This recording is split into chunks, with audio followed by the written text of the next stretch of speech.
No niin, ja levyjarrujen säätö, eli pyörässä edessä ja takana tässä kyseisessä mallissa on mekaaninen levyjarru, eli toimii ihan vaijerikiristyksellä. Ja mikäli vaijerissa on itsessään löysää, kiristäminen tapahtuu jarrukahvan päässä olevasta kiristysmutterista ihan samalla tavalla kuin perinteisessä jarrussa.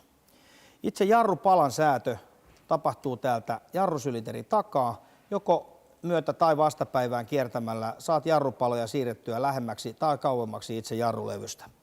Se on hyvin helppoa ja tämän testaaminen itse käytännössä niin ei tarvitse muuta kuin pyöräyttää etujarrua ja painaa jarrukahvaa, niin se pystyy toteamaan, että jarrupala on oikein säädetty. Jarruvaijerin kireyden säätö tapahtuu jarrukahvan päässä olevasta pikasäätömutterista. Käännämme tätä vastapäivään, jolloin jarruvaijeri kiristyy.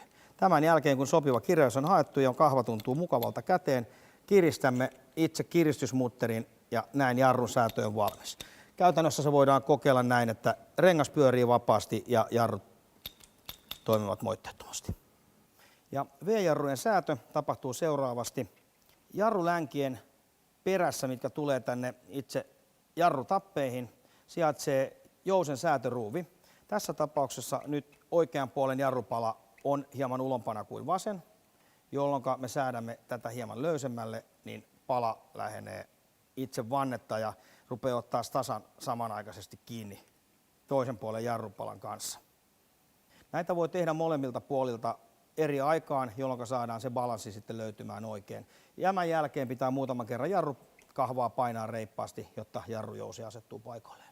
Hydraulisten levyjarrujen säätäminen ja huoltaminen on aina syytä suorittaa ammattiliikkeessä ja antaa se polkupyörähuoltoliikkeen tehtäväksi. Normaalisti kotioloissa hydraulisten jarrujen huoltaminen ei ole suotavaa syystä, että se vaatii ammattimaiset työkalut ja edelleen, että turvallisuus jarrujen käyttämisessä tämänkin jälkeen säilyy.